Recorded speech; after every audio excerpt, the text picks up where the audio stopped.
안녕하세요. 이번 시간에 저와 함께 아인슈타인 텐서에 대해서 같이 한번 유도해 보도록 하겠습니다. 우리가 지난 시간에 비앙키 항등식을 구했죠. 그것이 바로 아인슈타인 텐서를 유도하기 위해서 한 거였습니다. 자, 이번 시간에 아인슈타인 텐서에 대해서 알아볼 건데요. 결론적으로 말해서 결국 요거를 구할 겁니다. 자, 요게 아인슈타인 텐서예요. 요게 바로 이렇게 쓸 수 있죠. G, mu, U, 라지 G죠. 네. 자, 이렇게 쓸 수 있고요. 이 아인슈타인 텐서는 그렇죠. 미분을 하면 0이 됩니다. 즉 아인슈타인 텐서는 보존이 되는 값이죠.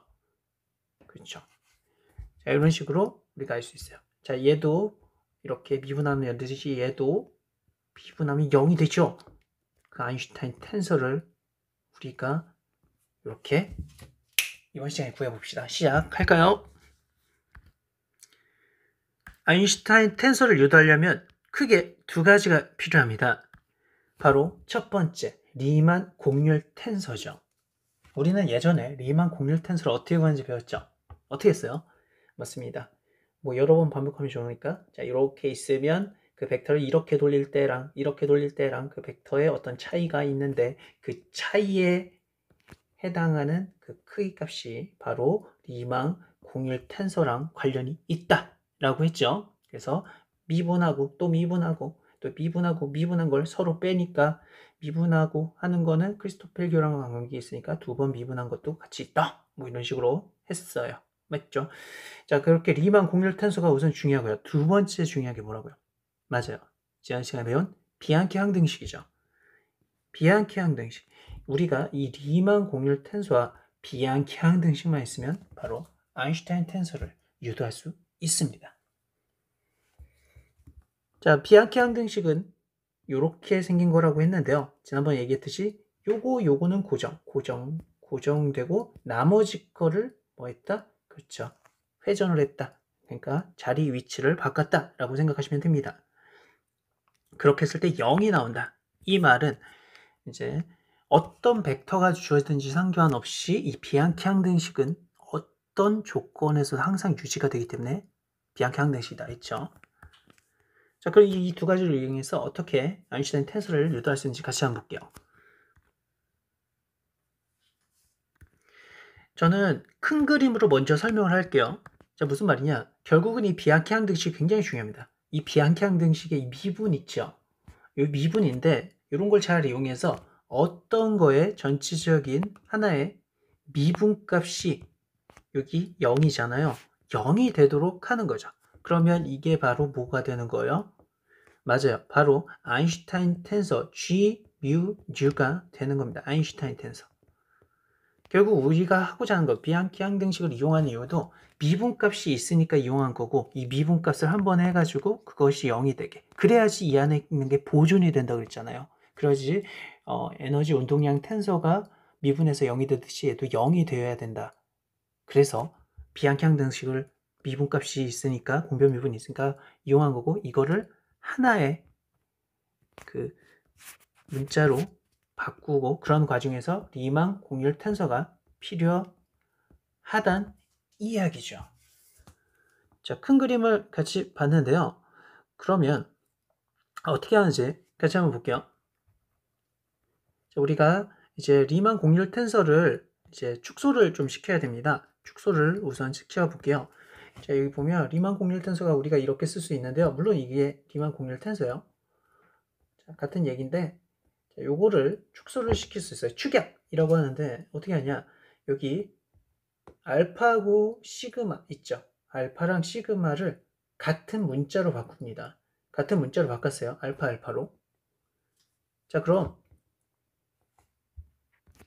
네, 축약을 했죠. 같은 문자로 바꿨어요. 그러면 얘네가 없어져서 뭐가 된다? 맞아요. 새로운 텐서는 리치 텐서가 나오게 됩니다. 리치 텐서. 자, 리치 텐서인데요. 리치 텐서는 지금 2차 텐서죠.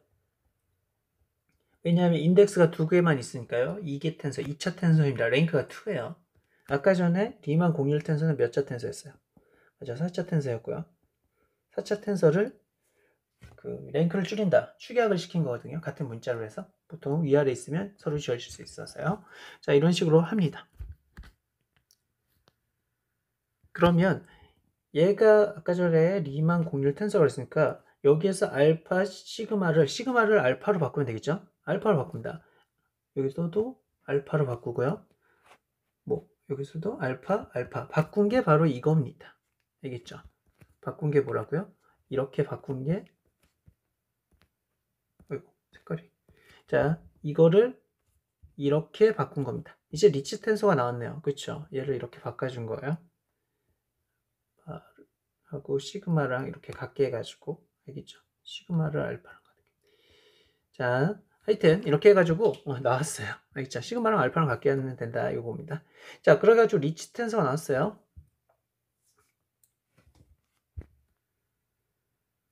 자, 그 리치 텐서를 이용할 거고요. 그리고 이 리치 텐서에다가 아까 이게 리치 텐서였죠? 리치 텐서를 또 축약을 하는 거예요. 이번에는 그 문자가 이렇게 위아래 공변 반변으로 있는 게 없으니까 한 문자로 축약을 할 수 없고요. 한마디로 뭐 이게 뉴니까 얘도 뉴 만들어서 서로 없어지기가 안 돼요. 왜냐하면 위아래로 있을 때만 이렇게 있을 때만 서로 없어질 수 있거든요. 축약이 그러면 얘는 어떻게 축약하냐? 이렇게 아래만 있을 때는 그렇죠. 앞에다가 매트릭 텐서를 곱하면 이제 대각행렬만 남아가지고 얘가 이제 리치 텐서 그 덧셈만 남아가지고 얘가 스칼라 형식 즉 숫자 하나만 됩니다. 있죠. 리치 텐서에 바로 매트릭 텐서를 곱하면 얘가 리치 스칼라가 되죠. 스칼라예요, 스칼라. 알겠죠? 자, 요게 다 쓰이니까 지금 얘기를 하는 거예요. 다시 정리할까요? 리만 공률 텐서를 축약을 하면 리치 텐서가 나오고요. 이 리치 텐서를 또 축약하면 리치 스칼라가 나옵니다. 있죠? 축약 과정을 리만 공률 텐서에서 이렇게 문자를 갖게 하면 리치 텐서 나오고 리치 텐서는 밑에만 있으니까 문자를 갖게 해도 축약이 안 돼요. 그렇기 때문에 앞에다가 매트릭 텐서를 곱해서 리치 스칼라로 만들었다 이거예요. 자, 그리고 하나의 성질이 또 필요한데요. 우리 지난번에 배웠다시피 이게 뭐였어요? 그렇죠. 이것도 리만 공률 텐서죠. 물론 얘도 리만 공률 텐서인데 요거를 아래로 내릴 수가 있다 그랬잖아요. 그렇죠. 바로 매트릭 텐서를 곱하면 위에 있는 게 아래로 내려간다 그랬죠. 첨자가. 자, 얘의 특징은 뭐라 그랬어요? 그렇죠. 얘네끼리 반대측성. 이게 뭐예요?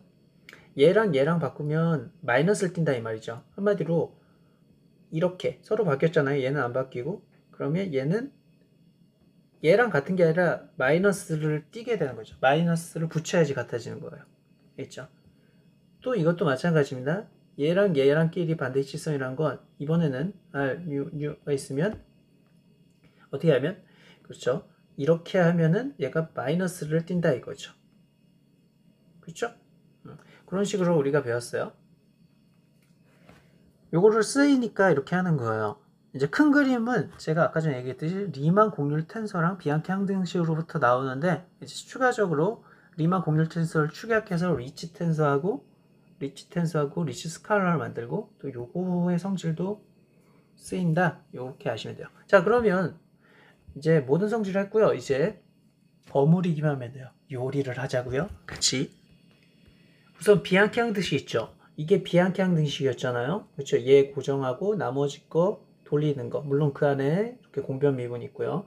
나머지 거, 나머지 3개 돌리는 거. 그게 비앙키 항등식이었잖아요. 얘는 3개 돌리는 거. 돌리죠. 돌리고. 그리고 걔네 더하면 0이 된다. 이게 비앙키 항등식이었죠. 그러니까 얘네는 지금 0인 거예요. 여기에다가 G, 뮤, 뉴를 곱합니다. 한마디로 왜 곱하겠어요? 예. 나중에 그 축약을 하려고 곱하는 거죠. 그 축약 과정에서 아무래도 뭐 리치 텐서나 리치 스칼라가 나오겠죠. 예, 맞아요. 바로 아인슈타인 텐서를 그렇게 하는 과정에서 그 리치나 리치 스칼라가 나온 거예요. 비앙키 항등식을 축약하는 거죠. 한마디로 아인슈타인 텐서는 어떻게 한다? 비앙키 항등식을 축약하는 거다라고 생각하시면 됩니다. 자, 그럼 비앙키 항등식을 우선 같이 한번 보겠습니다. 자, 여기 보시면 이게 비앙키 항등식이죠. 이게 0이 될 때 이걸 우리가 비앙키 항등식이라고요. 이 비앙키 항등식을 축약하려면 앞에다가 그렇죠. 매트릭 텐서를 곱하면 되겠죠. 그렇죠. 첨자가 위에 있는 지금 매트릭 텐서를 곱했습니다. 그게 바로 이거고요. 물론 얘가 0이니까 얘를 곱한다고 해서 0이 바뀔 리는 없죠. 그렇죠? 그래서 0 이렇게 해놓고요. 이걸 왜 한다? 축약하기 위해서요. 그런데 여기서 얘는 공변 미분에서 정수 취급됩니다. 이 말이 뭐냐? 자, 이 안에 들어갈 수 있다 이 말이죠. 이 괄호 안에 모두 다요. 정수 취급되니까 공변 미분에서 정수 취급돼서 이렇게 들어갑니다. 자, 그리고 이렇게 넣은 거에 공변 미분 이렇게 되는 거죠. 이해되시죠? 자, 여기 이렇게 있었다면 요게 이렇게 하는데 대신 얘가 들어간 상태인 얘까지 이렇게 포함해서 이렇게 전체가 되고 얘도 마찬가지로 이렇게 되고 G를 포함을 시킨 거죠. 얘가 여기도 들어갈리까요? 마지막에 얘도 이렇게 되는데 정수 취급하니까 이미 들어간 상태에서 해도 같은 값이라 이 말이죠. 위에 있는 거나 아래에 있는 거나 얘나 같은 거라 이 말입니다. 자, 이 상태에서요. 각각을 한번 보도록 하겠습니다. 지금 축약 과정이에요. 이제 바로 얘가 붙어 있으니까 우리 붙어 있네? 이제 축약을 할 수 있겠네요. 그쵸? 이게 G, μ, U가 공변 미분에서 정수 취급되기 때문에 안에 들어갈 수 있어서 그래요. 자, 그러면 요것만 따로 볼게요. 요것만 보이세요? 요것만 볼게요. 그걸 요렇게 따로 써놨어요. 자, 요걸 내렸습니다. 요렇게. 그럼 얘를 이제 한번 축약을 해볼게요. 그런데 여기서 이제 얘 있잖아요. 얘는 우리가 지난번에 배웠듯이 이렇게 그 공률 텐서가 많이 성질이 나오네요. 자, 요거랑 같다 그랬죠. 그쵸? 실제로 얘 없어지면 우리가 얘로 다시 변하죠. 그러니까 얘랑 같은 거예요. 그쵸? 우리 지난 시간에 배웠죠. 첨자를 올리거나 내릴 때 여기서도 매트릭스가 이렇게 쓰인다. 자, 그러면 얘랑 같은 거니까 우리가 이 녀석을 이렇게 바꿨을 수 있겠네요. 그쵸? 그리고 앞에 붙은 거는 이렇게 있고요. 그러니까 이 전체는 서로 변하지 않는데 이렇게 쓴 거예요. 자, 그러면 이해되시죠? 앞에 이거 붙은 거는 계속 이렇게 있고요. 지금 여기 안에 있는 요거를 이렇게 바꾼 거예요. 그러면 이제 여기서 어떻게 할까요? 그렇죠. 이 리치 공률 탓에 성질이 들어갑니다. 한마디로 제가 요거 짝을 지을 수 있다 그랬죠. 그리고 이거 두 개를 바꾸면 이 짝을 지어서 바꾸면 이건 대칭이라고 그랬죠. 대칭. 그렇죠. 그래서 이게 이쪽으로 한 얘랑 얘가 이쪽으로 한 이렇게다. 이렇게 바꿀 수 있다 이거죠. 이해되시나요? 얘가 얘로 바뀌었다 이거예요. 근데 이건 대칭 텐서기 때문에 대칭이기 때문에 부호가 안 바뀐다 이거죠. 자, 이렇게 한 이유가 이제 얘 없애주기 위해서 하는 거예요. 자, 그러니까 얘랑 얘를 보세요. 그러면 둘을 이렇게 하면 이게 나옵니다. 알겠죠? 이게 나오고요. 그럼 이제 우리 축약 과정에서 리치 텐서 얘 만들 수 있다 그랬죠. 그래서 이렇게 해서 축약에 대해서 뭐가 된다?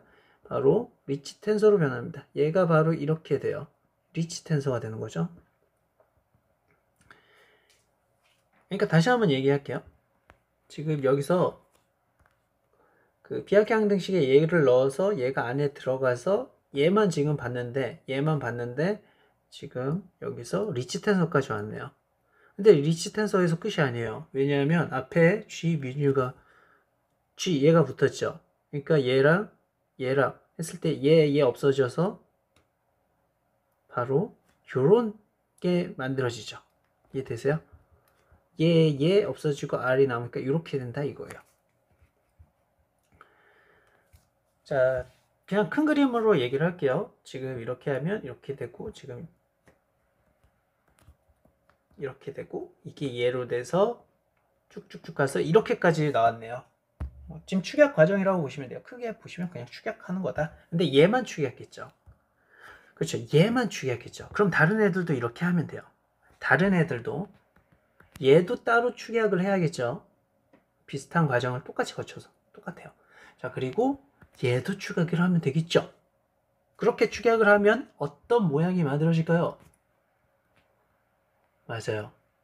바로 이렇게 축약한 게 바로 이렇게 변하는 거죠. 이렇게요. 얘가 지금 축약을 하면 이렇게 하는 축약 하면 이렇게 됩니다. 보이죠? 다 왔어요. 자, 이렇게까지 하고 뒤에는 0이니까 얘도 0인 거죠. 지금 제가 뭐 한 거예요? 비앙키 항등식을 축약한 것 뿐입니다. 맞죠? 비앙키 항등식을 축약했어요. 비앙키 항등식을 축약해서 물론 그 과정에서 뭐 얘네끼리의 뭐 특징 이런 게 있었지만 어쨌든 비앙키 항등식을 축약한 거예요. 아인슈타인 텐서 유도는 비앙키 항등식의 축약이다 이겁니다. 자, 거의 다 왔습니다. 자, 그러면 여기서 여기까지 왔는데 얘랑 얘랑은 사실 같은 애거든요. 왜냐하면 이 알파나 남다나 특히 위아래로 이렇게 있으면 위아래로 이렇게 같이 짝을 짓고 있으면 같은 거나 마찬가지예요. 왜냐하면 우리가 어떤 뭐 여기서 뭐 알파 나오고 이거 나오고 이게 나오는데 4차원에서는 얘가 0, 1, 2, 3이잖아요. 그쵸? 이게 시간, 이게 공간이니까. 그런데 얘네가 특히 같다? 얘네는 짝을 이루니까 이런 상태에서는 하나로 이렇게 묶을 수 있다 이겁니다. 그래서 이렇게 묶고 이렇게 하니까 이게 두 개가 있죠. 이런 게 두 개 더하면 2가 붙는다 이겁니다. 그렇죠? 그리고 얘는 그냥 내려오고요. 이렇게 난 내려올래 이렇게 된 거예요. 자, 거의 다 왔네요. 자, 이제 형태가 보이죠? 그쵸? 많이 왔어요. 자, 조금만 기다리세요. 자, 그러면 이 양변을 2로 나눕니다. 2로 나누 당연히 이렇게 되겠죠. 이게 이렇게 되겠죠. 그쵸? 0을 2로 나누면 얘는 어차피 계속 0이니까. 자, 요게 됩니다. 그런데 여기서 이 과정 이걸 왜 하는지 우리가 알아야겠는데요. 자, 요거 그 다음 과정을 한번 볼게요. 그 다음 과정. 자, 여기서 여기를 왜 했냐? 이걸 좀 아셔야 되는데요. 미분을 얘는 이걸로 했잖아요. 알파로. 근데 얘는 뭘로 했어요?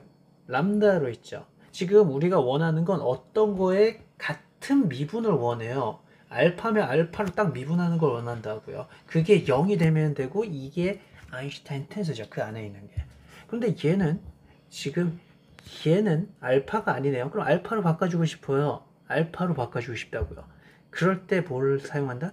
크로네커 델타를 사용하죠. 크로네커 델타를 사용하고 한마디로 요게 지금 요렇게 바뀌는 거예요. 이해되세요? 요게 요렇게 바뀐다고요. 요 전체가. 요게 요렇게 바뀝니다. 뭘 이용해서요? 크로네커 델타를 이용해서요. 크로네커 델타는 뜻이 뭐예요? 그렇죠. 크로네커 델타는 얘는 뜻이 뭐라고요? 알파랑 얘랑 같으면 1. 얘가 다르면 뭐 0. 그러면 살아남는 애는 얘만 살아남는다 이거죠. 그러면 돼요. 뭔 말이냐? 자, 이렇게 해놓고, 그러니까 이거는 뭐예요? 이거는 시그마. 그런데 여기는 알파가 있는데, 이 알파가 서로 같을 때만 되니까 사실 이 표현이나 위의 표현이나 아래 표현이나 같은 거라고요. 이해되시죠? 같을 때만 1이니까. 그러면 얘랑 같을 때만 1이니까. 그쵸? 얘랑. 그러니까 얘랑 같다. 이겁니다. 자, 이렇게 우리가 봤는데요. 그러면 제가 얘기했죠. 이걸 왜 한다고요? 이제 하나로 묶어주네요. 별표 3개. 비앙키 항등식으로 한 다음에 두 번째로 키포인트는 바로 하나의 미분으로 바꾸는 겁니다. 여기서 바로 크로네커 델타가 중요하죠. 그래서 여기까지 온 거예요. 자, 그러면 묶을 수가 있죠. 둘 다 똑같은 미분을 했으니까요. 자, 여기서 이걸 곱해서 축약을 한번 해보도록 하겠습니다. 자, 이걸 곱하면요. 축약이 가능합니다. 왜냐하면 서로 없어질 거 아니에요? 자, 그러면 이거를 곱합니다. 어디다가요? 여기 앞에다가 쓰면 되겠죠? G로 이렇게. 자, 그게 요거고요. 그래서 안쪽에 요렇게 들어갔습니다. 그쵸? 자, 그러면 여기서 얘 없어지겠죠? 같은 애들. 그쵸? 그러려고 넣은 거니까. 그리고 매트릭 텐서의 특징 중에서 그러니까 이런 게 있어요. 요것만 보세요. 매트릭 텐서의 특징이라기보다도 당연한 거죠. 이렇게 바뀌죠. 왜냐하면은 얘랑 얘랑 같을 때만 1이니까 살아려면 얘랑 같아야겠죠. 그쵸? 그래서 알파로 묶은 겁니다. 시그마가 알파랑 같을 때만 살아남으니까. 그래서 이렇게 된 거예요. 다 왔네요? 그쵸? 결국 자, 보시다시피 자, 얘는 하나로 묶었고요. 얘가 이렇게 바뀌어서 이렇게 됐고 결국 다 왔습니다. 바로 이 녀석이 만들어졌네요. 별표 5개. 별이 5개. 자, 별이 5개고요. 여기서 중요한 게 우리가 이거 하는 과정에서 결국 이게 나왔다는 게 중요해요. 그러면 이 안에 있는 얘가 보존이 된다는 얘기잖아. 이걸 뭘 한다? 아인슈타인이 엄청 기뻐했겠죠. 우와 이러면서 자 아인슈타인이 기쁨 그 기쁨을 떠서 우리가 이거 아인슈타인 텐서라고 합니다. 자 아인슈타인 텐서 여기 있죠? 자 아인슈타인 텐서고요. 실제로 여기 로 알파로 돼 있잖아요. 로 알파 여기 있죠? 로 알파 그래서 로 알파로 이렇게 쓴 거예요. 자 그런데 물론 여기 알파가 있고 자 그런데 이 아인슈타인 텐서는 마찬가지로 여기 위에 있는 게 알파로 했을 때 0으로 됐듯이 얘도 알파로 공변 미분하면 똑같이 0으로 되겠죠? 그것을 알 수가 있고요. 여기서는 로 알파라 했지만 요거를 변경을 해도 되겠죠, 당연히. 그쵸? 예를 들어 얘를 뮤뉴 했으면 뮤뉴 얘도 뮤뉴 얘가 대신 뉴 얘도 뉴 뮤뉴 이렇게 할 수 있습니다. 네, 그게 바로 이거죠. 아까 전에 했던 건데 우리가 잘 아는 그 인덱스로 바꾼 거예요. 그렇죠? 자, G뮤는 나왔습니다. 우리가 결국 G뮤를 구했네요. 자, 역사적으로 그러니까 아인슈타인이 이거를 고안했던 상황 과정을 다시 한번 보면요. 아인슈타인은 이미 뭐죠? 얘 있잖아요. 얘 뭐예요? 에너지 모멘텀 텐서거든요. 에너지랑 질량 모멘텀. 얘네가 시공간을 쉬게 한다는 걸 알고 있었어요. 시공간을 쉬게 하는 걸 알고 있었는데 지금 얘의 무슨 값은? 그렇죠. 미분 값은 0이 나와야 되거든요. 이게 0이 나와야 되는 걸 알고 있었어요. 보존이 돼야 되니까. 그런데 얘가 지금 이제 질량, 에너지, 모멘텀 이런 거랑 관련인데 반대편은 이제 시공간이잖아요. 시공간. 그럼 시공간도 이렇게 미분하는 게 0이 나오는 게 있어야 돼요. 그리고 얘랑 비례관계가 돼야 되죠. 그게 뭐냐 이거죠. 그런데 이제 구했죠. 바로 그게 뭐예요? 맞아요. 아인슈타인 텐서 바로 이게 G, 뮤, 뉴였던 거죠. 알겠죠? 그래서 우리가 이걸 합치면 이렇게 쓸 수 있다 이겁니다. 바로 G, 뮤, 뉴는 그쵸? T랑 무슨 관계다? 비례 관계다. 시공간과 시공간의 쉬어짐. 시공간의 뭐? 쉬어짐. 짐은 질량 에너지와 비례. 얘가 클수록 얘는 쉬어짐은 더 커지죠. 자, 이거를 그럼 등식으로 바꿔야겠죠? 그게 뭐예요? 그렇죠. 비례 관계니까 앞에다가 비례상수 K를 쓰고 이렇게 하는 겁니다. 물론 G뮤 이렇게 써도 되고요. 아니면 아까 전에 했던 R뮤 마이너스 2분의 1 G뮤 R은 K T뮤 이렇게까지 우리가 구한 거죠. 아인슈타인 여기까지 한 거예요. 대단하죠? 자, 우리가 이 중에서 바로 이걸 유도했다 이겁니다. 큰 그림 보고 끝낼게요. 자, 큰 그림입니다. 아인슈타인 텐서는 결국엔 뭐다? 비앙키앙 등식의 축약이다 이거예요. 무엇의 축약? 비앙키앙 등식의 축약이다. 자, 그런데 그 안에서 우리가 이제 축약을 할 때 여러 가지 텐서가 나오는데요. 이제 그래서 리만 공률 텐서를 그렇죠. 축약 과정에서 리츠 텐서로 바꾸고 그리고 그걸 리츠 스칼라로 바꾼다. 축약을 계속 하다 보면 그렇게 나오니까 이걸 한 거예요. 그리고 이제 리만 공률 텐서는 이런 성질이 있으니까 그걸 잘 버무려서 비앙키앙 등식을 축약을 하면 축약하면 바로 뭐가 나온다? 그렇죠. 여기서 제가 여기 별표를 치라고 그랬죠. 축약을 하는데 중간에 갑자기 크로니까 델타가 나온다. 왜? 하나로 묶어주기 위해서. 그러면 이제 여기서 또 G 메뉴 넣고 다시 딱 하면 아인슈타인 텐서가 나온다 이거죠. 자, 고생했습니다. 네, 그럼 다음에 봐요.